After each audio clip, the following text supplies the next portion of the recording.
In this video, let's see how to introduce a toy play to a child with speech delay or development delay or ADHD, ASD or any kind of delays. Toy play is one of the important milestones to work on with your child with respect to speech. Toy play will help with enhancing the speech and communication part of the child. Toy play is one way where the child will learn in a fun method. It is easy to bring speech through this method as child is not stressed out. A toy play will provide opportunity for your child to interact with you. That would be a to and fro communication when you sit and play with a toy with your child. So there will be, once the interaction is there, it's easy to bring a communication in the toy play, and the same communication will be transformed across other interaction part you do with the child. So parents have this concern that my child cannot play with toys. But this is because we have never taught them how to play. We are more concerned on teaching him words than other childhood skills that they are supposed to do. So we were always putting our energy to teach them speech and working on OT, but we never tried our part to teach them how to play with a toy. There are many childhood skills that has to be taught in addition to speech that will help with the general interaction and communication capability of the child. One such missed skill to be taught is a toy play. As we assume that child cannot play based on our judgment, most of the time we make the judgment without helping them how to play.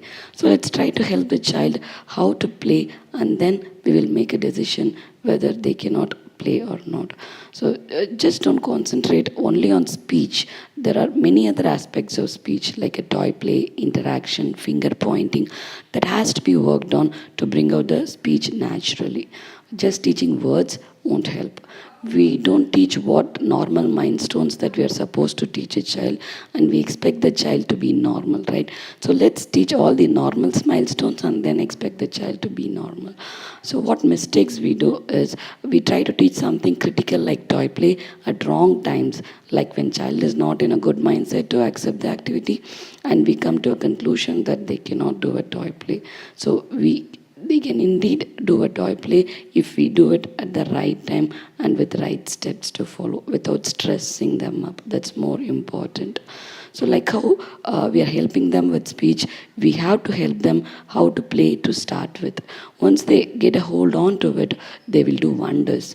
Toy play will help them engage productively, interact with others, and have a general commenting and conversation capability. So it is critical to teach them how to play with a toy. First, get a variety of toys that will get their attention. So just don't pick up a normal toy. Try to explore on toys and try to bring the toys which will get their attention immediately. And introduce one toy at a time. Do not choose toys that child can play alone without your help. So don't give any independent toys. So again, they will be in their world. So try to choose a toy which they need an interaction with you. Choose toys that need help from you to play with, like a spin top, a balloon, where the child will look for an adult to play with that toy. So try variety of toys. Introduce new toys every week. Get a collection of toys in their pool to play with. That way they can stop doing that repetitive behaviors and other behaviors and start engaging themselves with the toys. There are different levels of playing with the toy. Exploring and functionally playing with the toy. So initially when you give a toy to a child, it will usually explore. It will not play in a way it is functionally supposed to play. And then later they will start functionally playing with the toy. Like if a car is supposed to move, they will move. So that's functionality, how a toy is supposed to play. So in this video we'll see the first two methods, and then on later videos I'll explain the other methods. Before you start a toy play, choose a right time to play with. When he's calm, when he's just done with his OT, when he's physically exhausted. I used to play spin top during every meal time. When I give him food, in the middle of each time I give him food, I spin the toy so that he notices what I'm doing. So choose a right time where the child is able to notice you. When you do the toy play, please ensure that the environment is free of any sensory things that child doesn't like, say sounds, lights, etc. There should not be any distractions, things to for the child to look into. If you're keeping a snacks box or phone near to you and you're trying to play a toy play, then it will not work. So choose a place where there is no other distraction for him to notice you when you are playing that toy. So how to start a toy play? First, sit with child in a face-to-face position with no distractions around. Choose a proper position. If you both sit on the floor, there will not be a natural eye contact. So always have a table and sit opposite to each other, and the child should be naturally looking at your eyes, and there should not be any distraction, as I have mentioned earlier. Keep the toy in front of him and just wait. You do not take the lead. You do not initiate the play. You do not give any instructions, no questions. See what the child is doing. Whatever the child does, you try to do the same activity with the toy. If needed, take another toy. Whatever action child does, you interpret the action and do the same thing.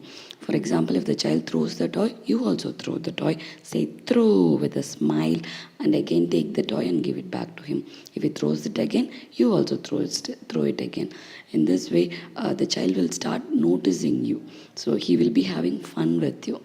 So once he starts having fun with you, we can actually explain the child how to play the toy in a functional way. So just imitate what the child does. Don't take the initiation.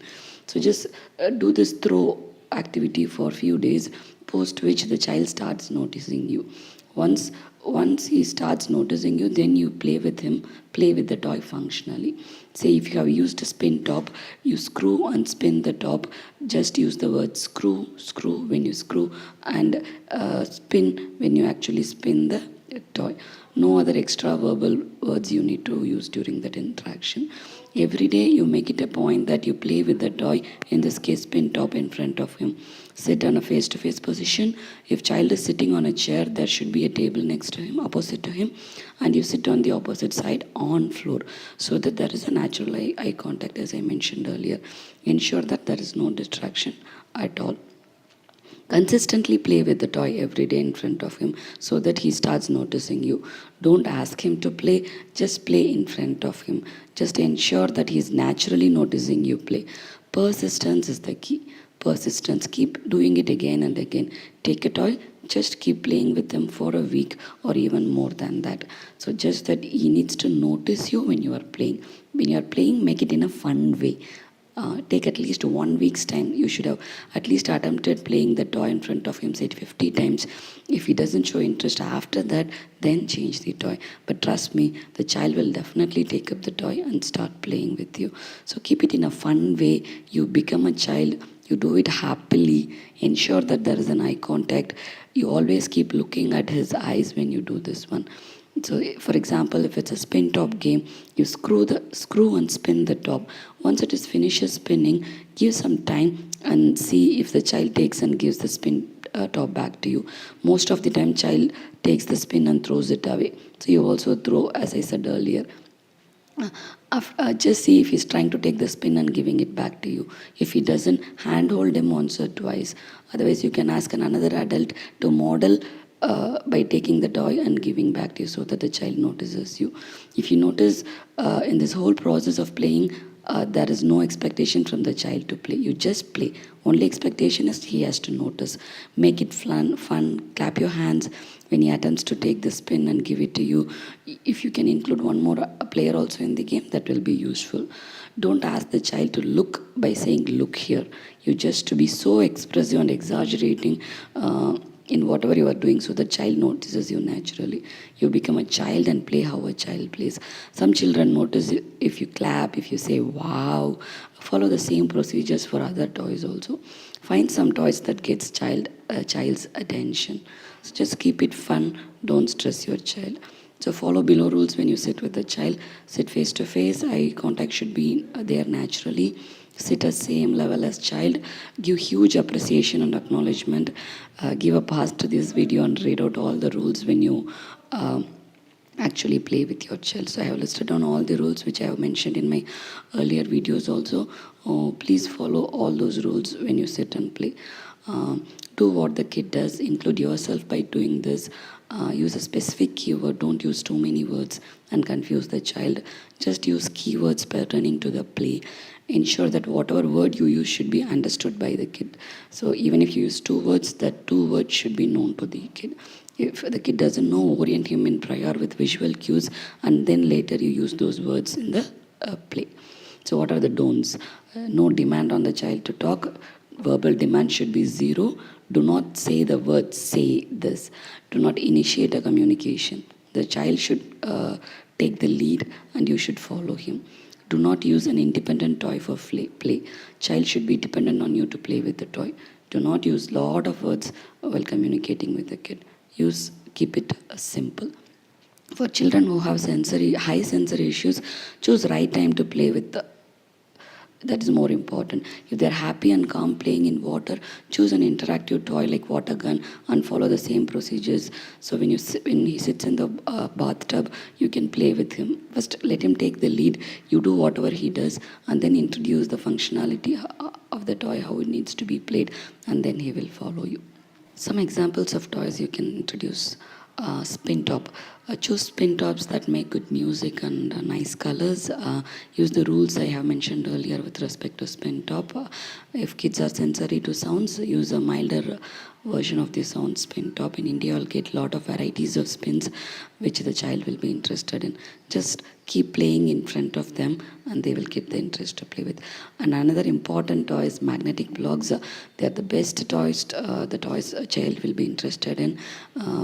So instead of using a normal blocks, the magnetic blocks will gain their attention more. So you can keep colorful candle lights below under this magnetic blocks, so that will give a nice color and kids will like it. So this is one such toy. Kids gun with bullets is one interesting and interactive toys that you can play with the kids. So just keep playing in front of them and they will get a hold on how to play with it.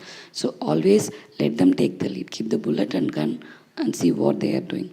After they do, you follow what they do, and after doing that for some days, and then you introduce how to play the toy.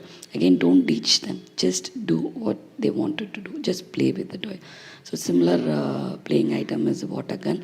So kids with high sensory issues or kids who doesn't want to start with any other toy initially, start with this water gun, because kids always like to play with water gun. So always remember, let the child take the lead. Just keep in front of him. Immediately don't start teaching them how to play with the toy. Let them start with the toy. Similarly, the screw toys, the push toys are another set of toys which the kids will be interested in. So the frog screw toy will, like if you screw it will jump. And there are screw toys with car, van, auto, aeroplane. So there are push toys also where if you push it will go. So you can say ready, steady, go, and leave the car and the car will go. So that way the child will start looking at those toys. Balloons are another important toys to play with. So let them take the lead, see what they are doing. So you blow the balloon saying blow, blow, blow, and then give it to them and see what they are doing. If they are pressing, you also press. If they are braking, you also brake. And then you can do a lot of activities with the balloon. You can blow and tap. You can blow and use a pin and blow the balloon if they are not scared of blowing it away. So the next stage of toys are this remote cars. Initially they don't find the relation how the car is moving with respect to the remote, but it's okay. You keep on playing with them in front of them for a few days, and after that handhold them, help them press the buttons, and let them see if they press particular button the toy is going front. So if they see that way, they will start playing with those remote toys. And last but not the least, the bubble toys are most interesting ones. So just give it to them initially, see what they are doing. So do the same thing, and after you get on your hand, you blow the balloon, blow the bubbles once, close the lid tightly and give it to them and see what they are doing. So if they are giving back to you, you blow it again. If you're throwing it, you take the toy and again blow it again. Another set of toys you can use is cookie set. You don't need to pretend play with this toy. The kids will like to pull the cookies and put the cookies back. So just stack up all the cookies and give it to them. So you'll see what they are doing. You follow the lead. So they would like to cut, or they would like to split, or they would like to throw. So just do whatever they are doing and then add on to it what it needs to be done. Same with the vegetable cutting set or pizza cutting set. So they like to cut. So just give it to them. Again, take the lead. If they throw, you throw. If they cut, you cut. If they attach, you attach. If you stack, you stack. And you follow the lead. And after some time, you introduce in a proper way of playing with it. You don't need to do a pretend play, just cutting or pushing it or stacking is also a play. So for elder kids, you can use this a DIY electronic kit.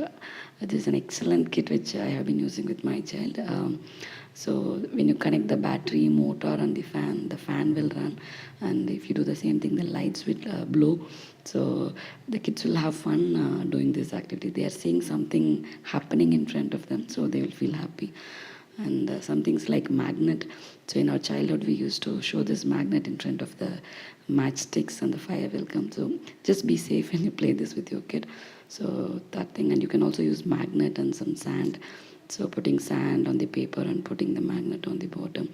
So there are like a lot of childhood games which we would have played when we were a child. So think of those and just to try to play with them. Thank you, and subscribe and share with parents in need. Let's create an awareness for parents to work in the right way with the children and help them come out of the symptoms. So just try it out. Persistence is the key. Keep trying and trying. So if you have any questions, you can put it in the comment. If you have any difficulties also, let me know.